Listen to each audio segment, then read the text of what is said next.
When I was early on doing interviews, I just wanted to talk to people I was curious to learn from. I was like, I want to know what you do. Like, I want to learn that in my brain. And so from day one with guests, it was like, I'm going to be a student and I'm going to ask you everything that I want to know about your gift because I don't know that gift. I don't have that present in my box. And so I got to learn, but ironically, what happened is half the people I ask about their gifts are like, what are your gifts? Can you get on a call with me? I'd love to have you as a coach. I need to introduce you to this person. You need to go on this person's podcast. And it became like the number one networking tool to expand my reach and expand my community. And I've been on over 9,000 podcasts in 15 years. This is the Growth Accelerator Podcast, where your host, Tracy DeForge, is your guide to transforming your company's podcast into a dynamic lead generation and marketing powerhouse. We have seen really successful monetization strategies, giving you the blueprint to elevate your podcast from good to exceptional. It really opens up this whole other opportunity for you. And unlock its true potential to drive your business growth. I really want to make sure your foundational pillars are in place. Now your host, Tracy DeForge. Welcome to the Growth Accelerator Podcast, the show where we break down strategies, systems, and stories about how to turn your podcast into a true growth engine for your business. Our guest today has released hundreds of episodes, built a massive community, and is showing us what's possible when you combine clarity, consistency, and purpose in podcasting. Join me in welcoming George Bryant, host of the Mind of George podcast. Hello, George. I'm honored to be here, girl. I told you I was excited to do this. So thank you so much for having me. Well, I have had the luxury of us having a conversation on your podcast, which is really what led to me wanting to have you to be a guest on the Growth Accelerator podcast, because you are essentially, like I said, the masterclass in defining growth acceleration for your podcast and your business. Yeah, it was exciting. It was an amazing conversation, and I geek out about this stuff because I think you and I shared in common the amount of people that don't make it in podcasting because they don't understand what it's for and what it takes. And I want to help change those statistics and support you in doing that. And so I love it. Yes, well, so that's why I'm looking forward to an amazing conversation today. And I just want to start out by, this is not necessarily a question, but more of a statement of absolute congratulations, because by the time this episode releases, you will have published over 700 episodes. And when we have guests that have that many episodes published on the Gap podcast, we really just want to understand, like, if you could choose one thing that said, this is why, which there probably isn't just one, but let's start there. What is the one thing that you can say, I've achieved publishing 700 episodes because blank? Oh, that's a great question. So if I had to boil it down to one, the foundational one, the reason is because when I started it, it wasn't started to be a transaction or to achieve a goal. I started it because it truly was a why that I had deep in my heart and soul. And so it allowed me to navigate the challenges that come with 700 episodes in a row and never missing one day and 2 a week, is having conviction in it and understanding the purpose of it, both in the short term, but also the long term, and like why I started it. And for me, I had owned a podcast microphone for 8 years before I started my podcast. And I had never launched it. And then God spoke to me so clearly on a mountain one day. My business was in the tank. COVID just decimated all of my businesses. And he so clearly was like, you need to start a podcast. But I sat there really deeply. I'm like, why? And the why that I landed on is that, like, I want my podcast to be a legacy of my work and a gift that I give back to entrepreneurs, which means I removed all attachment to results, to labels, to transactions. And that's what's allowed me to truly navigate, because I do it because I love it and it's aligned with something that I want to do and who I want to be. And so that's allowed me to really, really go for the long haul.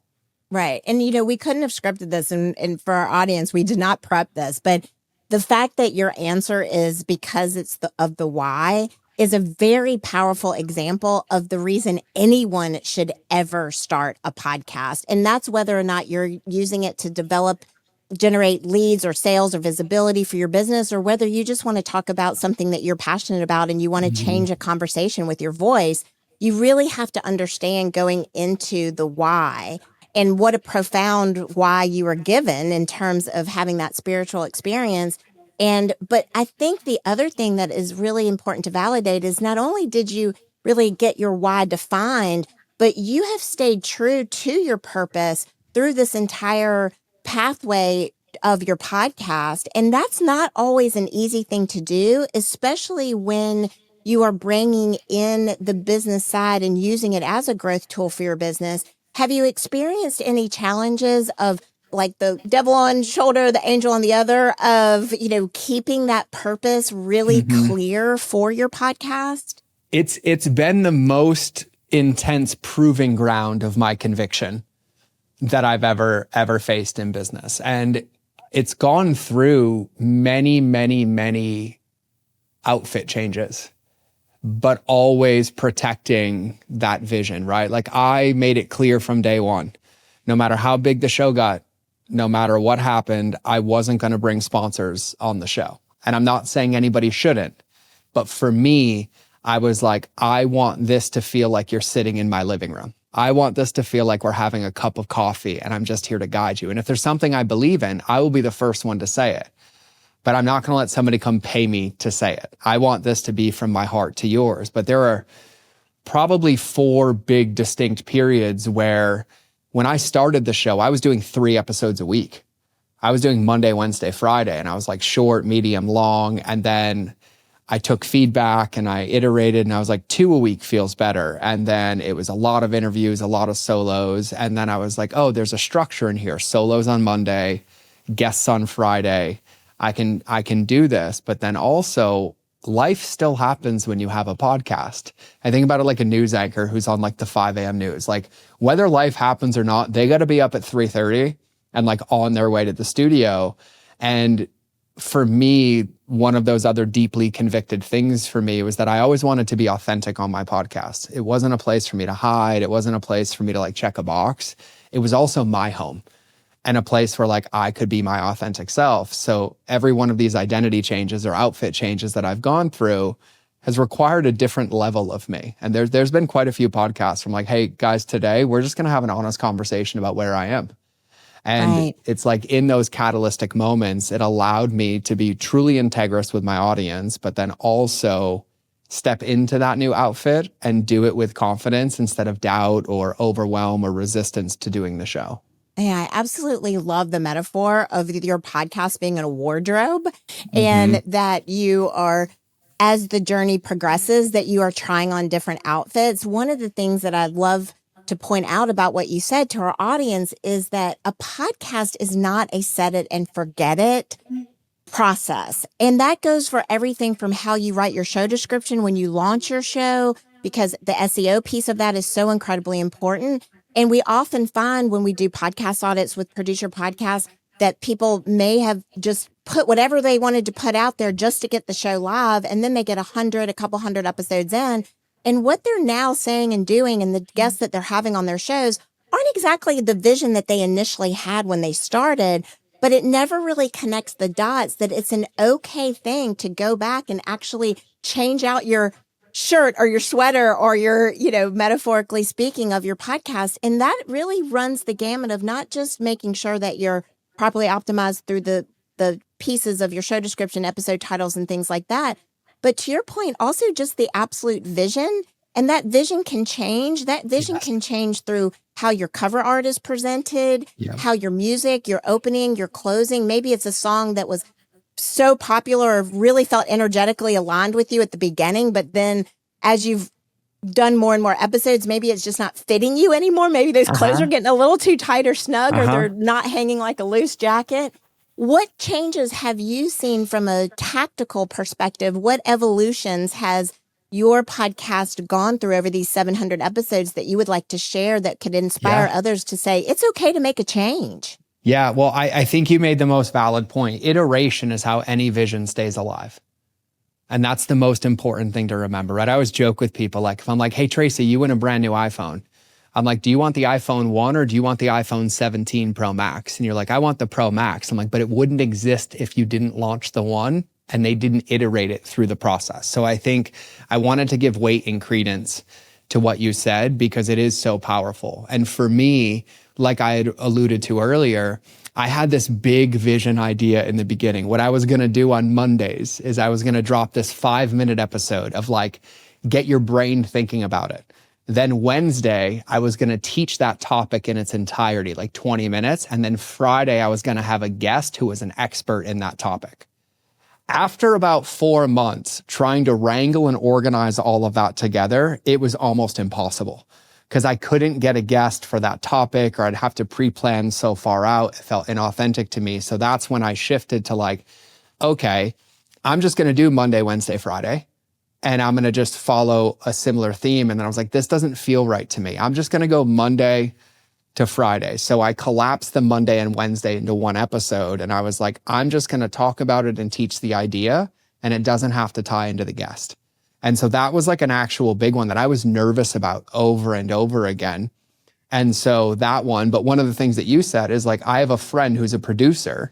And so he made me an intro for the show. He scripted it for me, made like a rap song. It was great. It felt like me.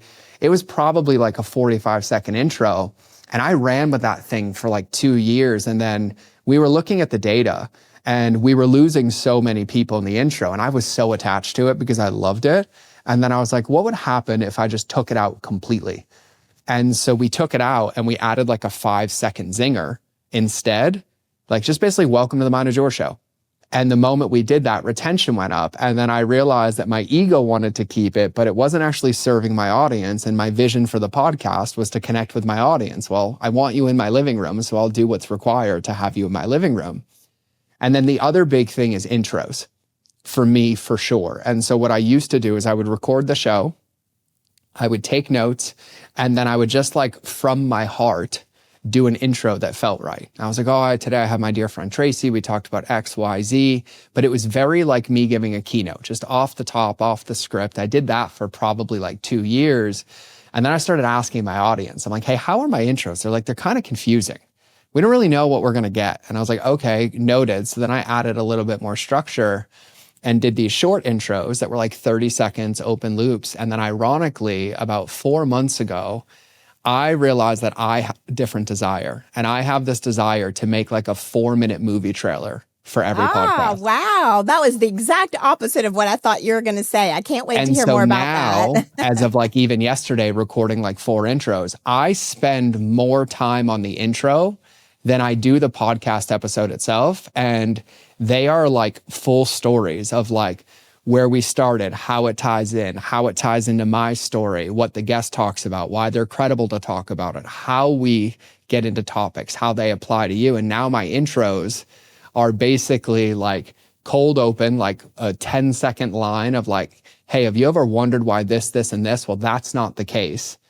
And then I play like 5 seconds of intro music. And then I drop this like 4-minute dialogue of like me creating a movie trailer of every single thing in the episode. And then we transition into the show. And truthfully, since doing that, our retention has gone up because you're getting an entire sample size of like every topic, every idea. And when you listen, you're like, oh, I know what I'm going to look forward to. Like, I'm going to learn about this. I'm going to learn about this. And so I've been doing those recently, which I absolutely love. And so those are some of like the big changes. And then the last one I would say is that I love interviewing my guests and having it be a cup of coffee and conversation.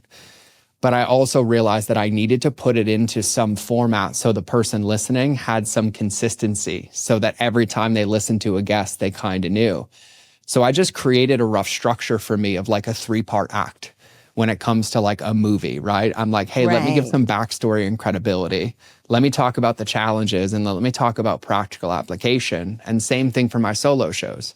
They used to just be me riffing. And then I was like, this would probably be more helpful to my audience if I put a little structure around my riffs.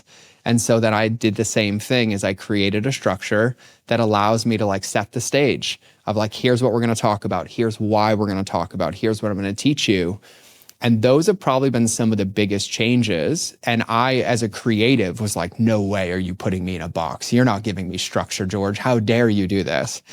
And then the feedback started coming in of like, oh my God, I saved this episode. I love this. I keep coming back to it. It's so crystal clear. And so it edified it. And so those are like some of the big iterations that I've gone through that now I've kind of fallen in love with the process. So when I get to a point now where I'm like, oh, somebody gave me some feedback, I get excited about digging into that idea and like finding the possibility because, you know, art is, we create it, but it also is so dictated by the consumer of it. And when I think about a 100%. podcast, it's a piece of art, right? It's something, it's a public keynote to however many thousand people you have listening. Right. And you want them to receive it. You want them to feel it. You want them to hear it. And so I think iteration is the most beautiful, beautiful part of art, is that if you paint an entire picture and you don't like a part of it, you can just paint over it and repaint it, but you keep iterating it as you go. And for the perfectionist in me, that just like makes my stomach flip. But the creative in me loves when I'm able to give myself permission to do that. Yep. And I think that's one of the important takeaways, is that you have to give yourself permission to not put yourself in a box. Like, other people aren't technically going to put you in a box. It's that perceived box that you put yourself in that you have to be really 100%. careful about. I think too, like, you had so many great growth accelerator tips to unpack that for a moment, I just want to recap a couple of them for the people who are on the edge of their seats like I am, because this is some really juicy podcast growth things. So one of the things that I want to highlight that you said that I think is so important is that the energy we bring to the microphone as hosts and creators is everything. So all throughout what you were talking about through the iterations of your show, everything that I heard is my passion, my desire to be authentic. I needed to stay in love with my podcast. I needed to stay in love with my process. If the process wasn't working for me anymore, I wanted to be able to make it continue to work for me, because 700 episodes takes a lot of energy. And you have to have the right energy, because every time someone shows up for your podcast, they may not have been there for episode 1 through 699. They may just be showing up for 700. So you have to show up every single time with that same energy and that same passion. So you've done such a remarkable job of keeping yourself sustained in that way. I just 5 stars. And then I also want to just highlight that you are willing to take chances. And I think that that's the other thing. I think, to your point, it may have taken you a while to take that chance. And you're not alone in the fact that you had a microphone in your closet for 8 hours. 8 hours. 8 years? No, 8 hours you would have been alone.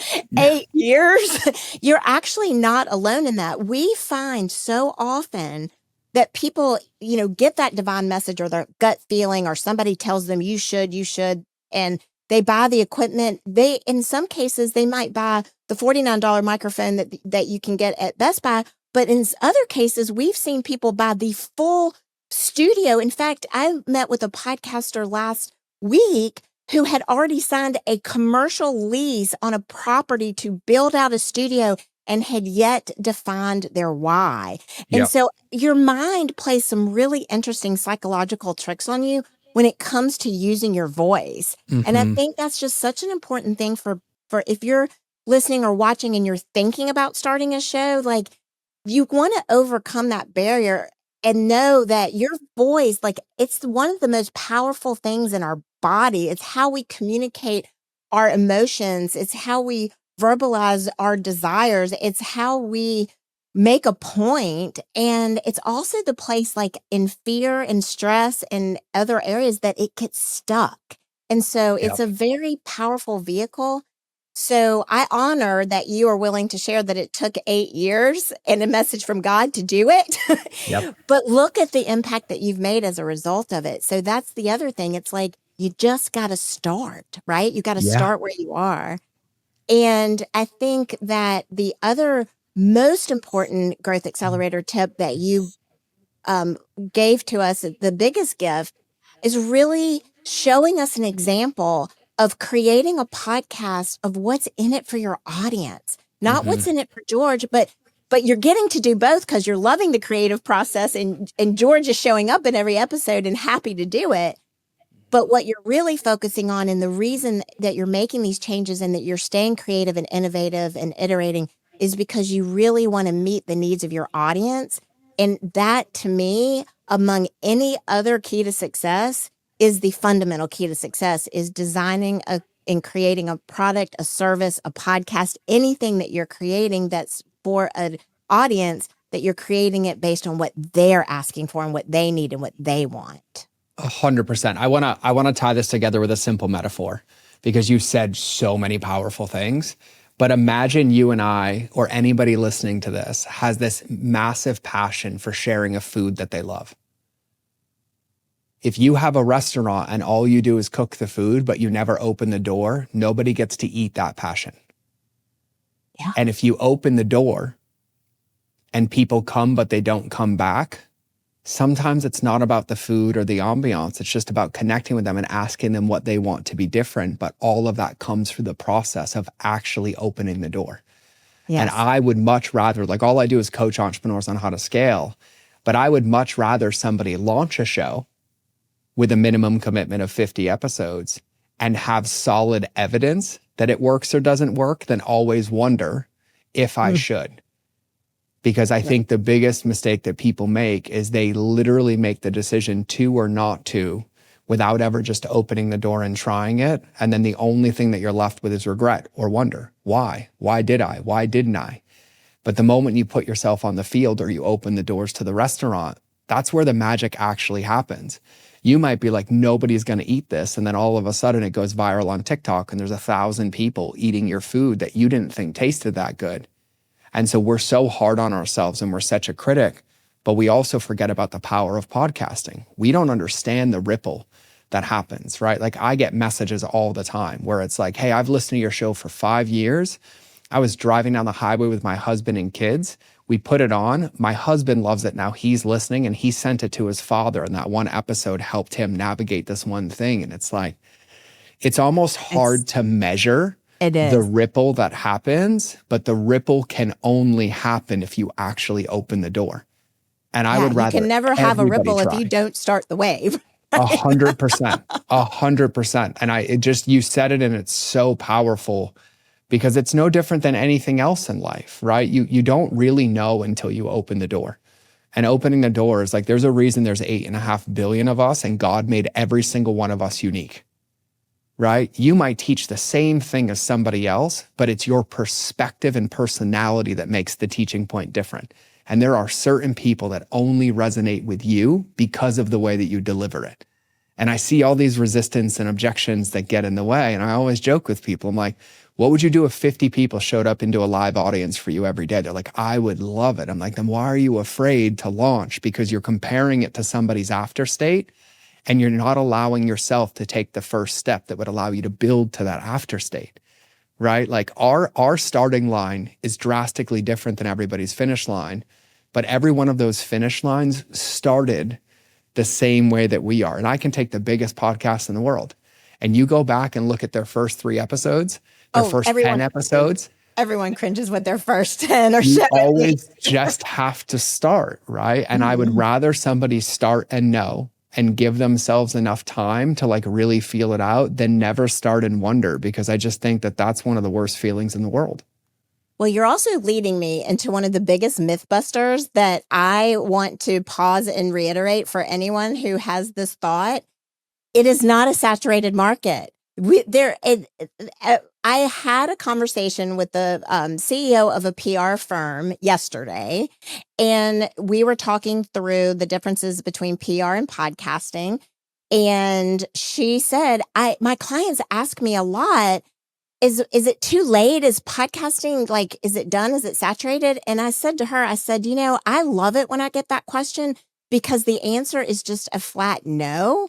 If you look at the number of Facebook accounts, the number of websites, the number of YouTube channels, the number of, and now that I understand that's merged a lot in the podcasting perspective, but in general, at 4 million or so podcasts, and probably less than 50% of those release as frequently, especially as in the case of your consistency schedule. The reality is that the media has done a good job of promoting podcasting so well that everyone thinks it's saturated, but it is a wide open opportunity. But I think this connects back to what you were saying about fear and motivation and giving yourself permission to just start and the ripple effects. I think people are like, oh, that's saturated.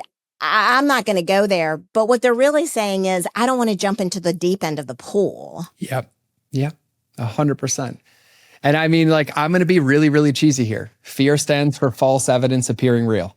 Yes. That's all it does, right? Yes. Because psychologically, human brains crave comfort over discomfort. So we would rather stay in an uncomfortable situation and know it than we would love to step in an uncomfortable direction because we don't know it. Even when some of the most amazing possibilities can come from getting out of that 100%. There's this incredible book written by a behavioral psychologist called Jonah Berger called The Catalyst. And this stat blew my mind. A human being has to perceive a benefit 2.5 times greater than their current situation to be open to change. Which means if somebody is like making $100,000 a year in their job, in order to even be open to like trying to get into a new field, they'd have to see the possibility of $250,000 a year, or else they'd settle. 150 wouldn't do it. 200 wouldn't do it. And it's such a valid point. But I also think the beautiful thing about podcasting is the more human you are, the better your show is. And I take this approach in my shows and all of my shows and with my clients is I just break the fourth wall every single moment I can. If I'm afraid, I tell people. If I'm scared, I tell people. If I feel like my podcast is an echo chamber and I haven't heard from anybody, I tell people. And then I get 75 DMs and they're like, please don't ever stop the show. We're listening. We just keep forgetting to respond, right? It is your couch. It's your living room that you're choosing to bring into existence in the world. And you get to set the rules and the standards, but you can make it as comfortable as you want to make it and like the safest place for yourself as well. And I just go raw authenticity all the time. And it feels like home to me every time I hit record. Well, and see, here's the thing, everyone who is a host, a creator, or considering to be a host or creator, that's the key to making your guest comfortable. Because if you are showing up that way, which I know because I've been a guest on your show, and you 100% aren't just talking the talk, you walk the walk and everything you just said. But what that does is then that gives the opening and the opportunity for someone who may not often be on podcasts, or it might not be their thing, or they don't like the sound of their own voice, or they don't like the way they look on camera, or all the things that our brains tell us that's going to keep us, in feeling small or sabotaging ourselves. But as a host, if you can step into that space first and you can show up authentically and you can be real. And I know authenticity is a bit of a catchword these days, but not when it comes to using your voice. Like that is the one area where authenticity cannot be faked. And I'm not talking about technology and AI. I'm talking about human beings' voices. That is the one area where, again, if you're fearful, if it's shaky, if you're excited, like in my case, Zoom loves me. They always think I'm playing music, but actually it's just the pitch of my voice, even though according to Zoom, it always wants to know if I want to reset my music settings. But, the reality is that is where your passion, your everything comes through here. And if you're showing up that way, most people will mirror that to the best of their ability. Now, you and I have pretty high energy levels, kind of hard to reach our level in terms of our level of energy. But even just having that ability to elevate other people's energy, or in some cases relax them, which I think your energy does probably a lot better than mine, because I am, the type A++, and the more excited I get, as evident today, the more excited my energy goes. But at the same time, none of this is anything but just pure raw passion for what we do. Mm-hmm. And it exceeds well beyond podcasting. But my whole point is that that's going to carry you a lot further than how much data you have, or what quality equipment you have, or how you're doing the podcast is going to be how you're connecting with your audience, how you're connecting with your guests. Yes. Absolutely. That said so well. Said so well. Well, we're going to pivot for a moment because I Okay. really want to have the opportunity to dig into. You said something that really piqued my interest, and that is I've made a conscious decision not to accept sponsorship into my show, which I 100% support. We have podcasters that we work with that want to monetize it in the best way possible. I am a huge believer in focusing on the integrity of your content first and let the other pieces come into place. And if sponsorship is one of those, then let's navigate a way to keep that integrity intact and have those two collaborate. But I'm also 100% supportive of the decision not to bring in sponsorship. But I also know that your podcast, the Mind of George podcast, is a great lever of growth for your building out your community and your your entrepreneurial coaching business. So can you share with our audience how you're leveraging the podcast for that growth and some examples of how that's working for you? Yeah, I love this question. I love this question. Oh, not more than me. Yeah. So the first, we can have a competition in this, but I'll let you win. I surrender, Tracy. You Okay, win. thank you you. love it more than me. I think the audience is probably like, could she just stop talking so he could answer? No, so I'm going to do no that. way. That's one of those false thoughts in your brain. Get rid of that. Okay, Cancel, we'll get cancel, that out. cancel. We'll get that I out. love your energy. That's why I loved having you on the show. Thank you. I think for me, what I was very intentional of, like I've been facilitating live events for almost 20 years now. And I do the same thing at my live events. Like you can't sponsor it. You can't come sell. I don't sell at my events. And when I was clear on me starting the podcast, I made a decision with myself that I was like, if I go fast forward 50 years and somebody meets my son after I pass away, if I'm not here anymore, I want them to talk about my podcast and them to be like, this was the safest place. I loved this. I felt like I was in his living room. Like for me, it was about the feeling that I wanted to create. And I think about myself of like, when I consume, what doesn't make me feel that way? Constantly being pitched, having to skip through so many ad rolls. And then there's other podcasts where I listen to them and I'm like, oh, I'm glad that they said that because it feels resonant in there, but I just made that decision. And so for me, the intention in the show was to create depth that I can't create in 6 seconds, right? I'm competing on Instagram. I'm competing on YouTube Shorts, competing on TikTok where the attention span isn't there. I wanted depth. I wanted real connection and coffee conversations, right? So if you're a marketer, it's middle of funnel, right? I wanted for somebody to be able to know me, to understand me, to feel safe with me in a container one to many. And that was kind of my whole goal. And so when I set out to launch the show, I actually, as a marketer, and all I do is help people scale their businesses with marketing, I kind of did the antithesis of what I teach. And my entire goal was just connection with as many incredible human beings that think, feel, and believe the same way that I do. And I look at my podcast like it's a community, whether I have your email or not, whether you're in my community or not. I see it as this community assembled around shared values. And so that was my number one goal.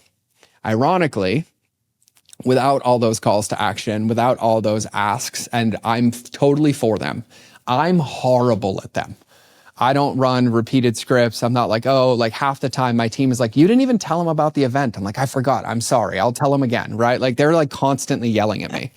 And then even my customers or my listeners are yelling, dude, why didn't you tell us? I'm like, I forgot. It's not natural for me. I just want to connect. But through that, though, what it has created is this massive amount of depth and connection. The amount of DMs that I get on Instagram of like, this really landed for me. Can you help me unpack this? Or this changed my life. Can you do another episode on this? Like it is 100%. It feels more like a community-driven podcast than it is a George-driven podcast. It's co-created because I listen and I love listening. And what I crave more than anything is connecting with people all over the world. And so I just made this policy with myself that I want my podcast to feel like a full open door policy. Anything that comes up, any ideas, any feedback. And trust me, sometimes I get harsh feedback and I'm like, thank you. That is so true and that landed. That has deepened everything. And in some of those conversations, they're like, hey, do you have anywhere that like I can be in your world? I'm like, oh, let's talk about it. Let's get a cup of coffee, right? But it very much feels like they all have agency to pursue it. And I bring to their awareness occasionally what I do and what I help people with, but I'm going to help you anyways. I'm going to help you no matter what. It just depends on the depth of which we do it. The second thing, which is very, very intentional now more than it was earlier, but when I was early on doing interviews, I just wanted to talk to people I was curious to learn from. I was like, I want to know what you do. Like, I want to learn that in my brain. And so from day one with guests, it was like, I'm going to be a student and I'm going to ask you everything that I want to know about your gift because I don't know that gift. I don't have that present in my box. And so I got to learn, but ironically, what happened is half the people I ask about their gifts are like, what are your gifts? Can you get on a call with me? I'd love to have you as a coach. I need to introduce you to this person. You need to go on this person's podcast.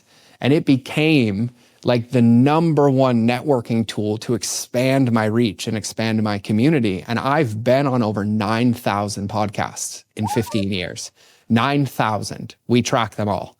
Oh and my gosh, that is a record. I have talked to a lot of podcasters in the last decade of my life of running Producer Podcasts and the Podcast Professionals Association. And never have I ever met anyone who has been on 9,000 podcasts. And the only that's not including the 700 that you've That's released. not including the 700. That's like 10,000. We might as well just kind of round up a little, but come on.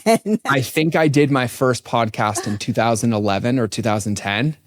And I only know this because one of my clients built a tool for me that I could query my own brain. And he's like, I found all your shows. I found every show you've been on since 2010. And we had to make a database of these. So we knew the exact number. It was like 9,400 or something. But I can remember back 2014, 2013, I was doing 8 shows a day. It was my only job because I was running a food blog and I just loved podcasting. I was like, oh my God, I get to meet all these people. I get to meet all these people. And so for me, community and people means everything to me. And so the number one strategy that I have is my podcast has allowed me to have a bridge to people that I wouldn't normally get to talk to. Sure. And I get to learn as a student, but then I have billionaires on my show. I have some of the world's smartest people on my show. And because I have a show that they want access to share their gift with the world, I get to win in every bucket. I get connected to the person, I get to learn from them, and I get to share their genius with my world. And that is like the biggest way that I use it is just to increase the size of my community of people who think, feel, and believe the same things that I do. And it has created more opportunity for me than any other thing that I've ever done in business because I can do it remotely. I can do it in person. All I need is an hour of your time.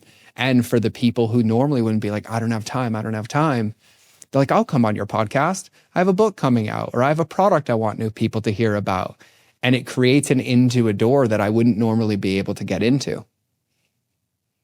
I feel like, George, that you may have been studying the Producer Podcast playbook behind the scenes and I just didn't know about it. Because one of the things that it is the hill I will die on is that your podcast your audience needs to feel included in your conversation, not excluded from your conversation. And I think at the end of the day, it's one of the biggest mistakes that hosts make is not having that mindset about creating a conversation where people feel like they're included in it, even if they're, folding laundry with their AirPods on or taking a walk. They want to feel like they're right there with you. And the strongest, most inexpensive, because it's free way to organically grow a podcast is to have your audience feel included in your conversation with you and your guest or just you, because they are going to feel a part of something. And when you feel a part of something and you're excited about something, what do you want to do? You want to share it. Yep. So just kudos. Like I'm kind of still throwing a wry bit about the 10,000 appearances. I think that is more than just impressive. But if anybody forevermore, ever in the future of my strategy sessions ever tells me they're concerned about having time to do something, I'm going to say, you need to look up the Mind of George podcast and you need to connect with George Bryant, because this man is a powerhouse when it comes to podcasting appearances. It is the hard stop. It is the greatest gift of my life. Some of those people, I have been over, I think 100 people's first episode. I won't say no to anybody because somebody was my first episode. Yes, right? Exactly. And I've never forgotten that.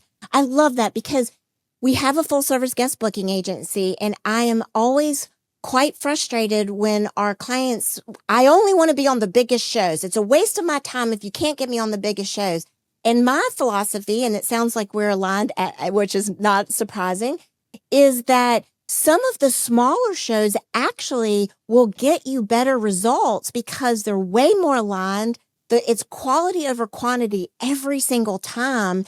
And especially if you're a coach or a consultant, or you're looking for that type of referral type feedback, you showing up and showing your expertise to somebody who's spending their time to show up to listen or watch that show, that's a much easier connection than just some broad-based, wide distribution that may or not even be connected to what your cause or your purpose is. The game of podcasting is depth, not width. Yes. Every single time. And the point that I would make, and I don't say this to be a strategy for somebody, but I remember one particularly in person. I was like his third show, and then we ended up doing 4 shows on his show in a year. That podcast now gets 65 million downloads a year. Yeah. You never know where something's going to grow. He became a client and one of my best friends, and everybody, those podcasts were 8 years ago. I still get messages from them because, to your point, somebody finds episode 1100 and then they go back to the beginning and start listening. And 8 years later, they're like, who was this guy? And XYZ. And so I think, to your point, it's really about depth every single time, and everybody forgets that. But I've had the most random shows where I'm like, yeah, I can talk about that topic. I've never spoken to this audience before. Sure, this is fun. And then those people are still in my world 8 years later, and I would have never even seen it. And so it constantly grows me as a strategist, as a podcaster, as a coach, as somebody who loves teaching for a living, because it constantly expands my horizons of like, well, where can this message land? I've ended up keynoting doctor conferences and medical conferences about personal development and customer journey. And I wouldn't have known unless that person who heard a show was like, I'd love for you to come talk to my audience. I'm like, this would resonate with them? They're like, oh my God, this would resonate so deeply with them. And so it also becomes a gym for me because I start finding all of these opportunities in places I get to grow in delivering my message. And so I think it's so important. Well, and the strategy you're saying without saying it, so I'm going to say it, is that if you don't want to have your own podcast and you don't want to apply all the principles that we talked about today in terms of everything it takes and requires to show up consistently and constantly to create and produce your own show or align with a producer to release your show, you can guest on podcasts. You can just make that part of podcasting part of your business model, part of your marketing strategy, part of your being a better human and connecting to other human strategy, and learn from other people, because just showing up and guesting on podcasts gives you the width and the depth of being able to showcase your expertise, while at the same time getting people to get to know you and meet you and have like-minded connections with you without you having to invest in everything that it takes to run a successful show. So, okay. In respect to what it takes to run a successful show, you have hands down just delivered the masterclass I promised our audience that you would. But I want to have an opportunity to, if we've given a lot of operational, inspirational, we've given a lot of tactical tips today.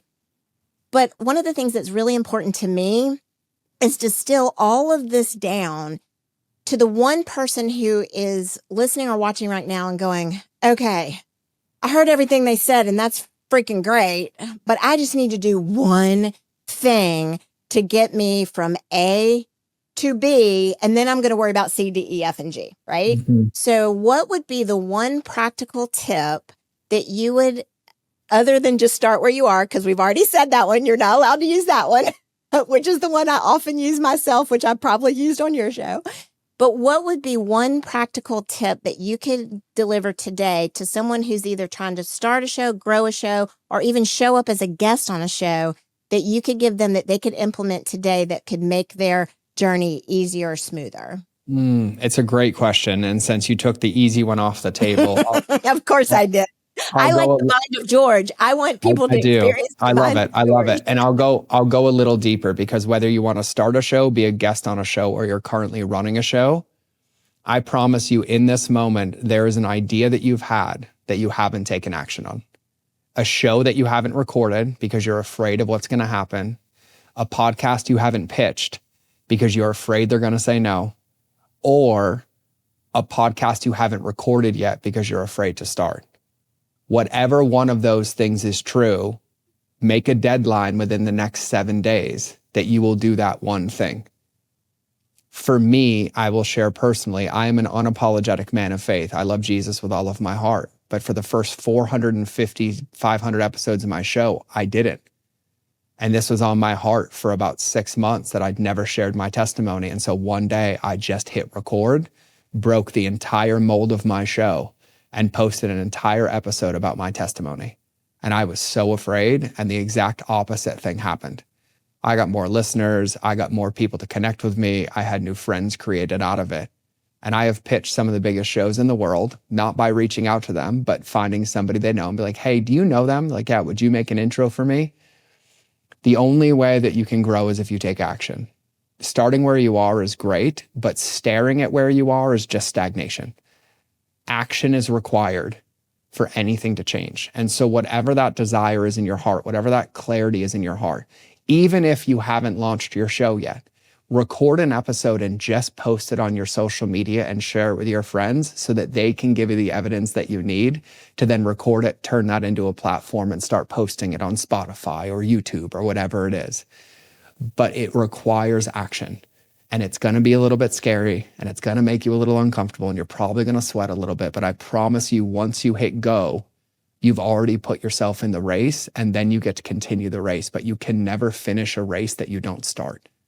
And so, yes, starting where you are is important, but moving the starting line is just delaying the inevitable and robbing you of every chance of success that you've ever had. So that would be my advice.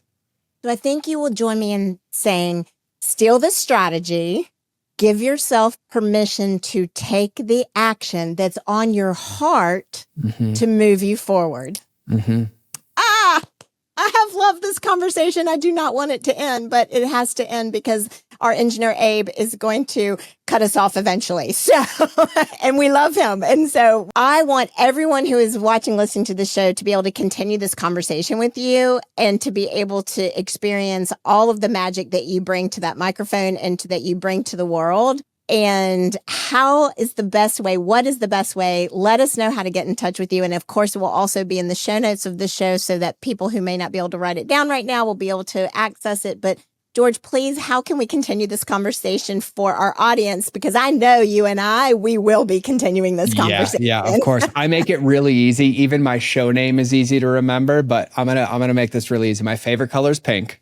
And if you don't believe me, go to mindofgeorge.com. It looks like a Care Bear threw up on my website. I do that on purpose because it's my favorite color.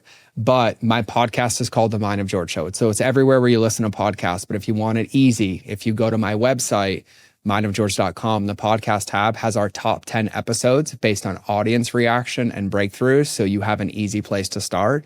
My contact info is on there. My Instagram is on there. And if any of you are listening to this and you're like, this burning desire to ask me a question, I can't answer it if you don't ask. So just find my Instagram and shoot me a DM. It's me personally. I will answer your question. I will give you strategy advice. I will help you with marketing. I'll help you with your show, whatever that is. All you have to do is ask and I'll handle the response. And so my Instagram is It's George Bryant, and the it's is included. And that's the best place to find me. Okay, everyone, you heard it here. He is not only giving you permission to take action with what's on your heart, he's giving you permission to take action by getting in touch with him if you have a question. And my favorite is turquoise. So cheers. Cheers. Cheers. Thank you for such a wonderful conversation. We appreciate you so much. And I just can't wait for what's next for both of us in having our very next conversation. Thank you. Congratulations. You're on your way to turning your business or company's podcast into a thriving lead generation and marketing force. Connect with us and schedule a meeting with our team at produceyourpodcast.com. Launch or grow your podcast and start generating more visibility, leads, and sales for your business today. Let's get started.